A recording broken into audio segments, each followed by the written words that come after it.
Namba ya o muthenya arwaru a murimu wa COVID-19 ni koretwo igithii thi guku bururi-ini na kumana na uhoro ministry ya ugima wa mwiri yugite andu ni mambiririe gucokereria miturire yao ya gabere makiagara mawatho maria magathikitwo undu uria ministry ino yugite ni ugwati munene no racokia bururi na thutha. Trajectory of the curve has been on a downward trajectory, but this will only obtain so long as we maintain and sustain the public health social measures that we have continued to articulate, failure to which there could easily be a reversal. And you remember His Excellency talked of the point of inflection.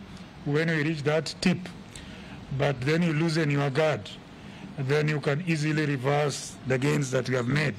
Ministry no yugite ona namba ya arwaru ikionekana igithii thi ni kuri kaunti imwe ikoretwo ikiandikithia namba nene ya arwaru undu uria ni ugwati kuri aikari na koguo ministry no yugite ni gukorwo igituma ikundi cia ataramu kaunti-ini ici niguo guthuthuria thina uyu. Such as Mombasa and Turkana, who were on a downward trend, have begun to shot up again. And it becomes important therefore to highlight to you, while this might seem like a surge, we have set up teams to be able to closely monitor this situation as it unfolds to determine what is happening in Mombasa and Turkana. And just as we've always informed you, this disease is squarely within our communities, having established community transmission with about 35,398 cases to date. Ministry no oho ni orotete andu aria makoretwo magitabania mishemanio na magongona ma andu aingi ikiuga ikundi citikoretwo ikirumirira mawatho maria magathikitwo na thino wahota gucungirira bururi ucokereria haria wari gabere na namba nene ya arwaru.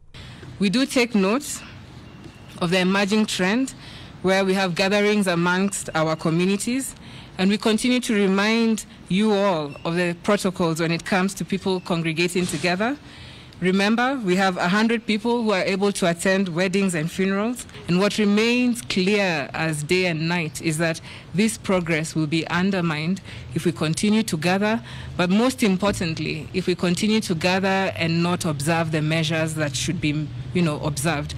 Ihinda-ini ria mathaa 24 andu 48 nio marwarite murimu wa COVID-19 kuma kuri ithimi 1,081 na gukinya namba ya arwaru othe 36,205. In terms of those who have been tested, all are Kenyans. In terms of the agenda, we have 31 being male, 17 being female. The youngest is a 12-year-old child, while the oldest is 75. Andu angi 176 ni mahonete murimu uyu na gukinya namba ya aria mahonete andu 23,243 guku na andu angi magikua na gukinya 10,624. Ngiribotera Inoro TV, njitagwo Kate Muthoni.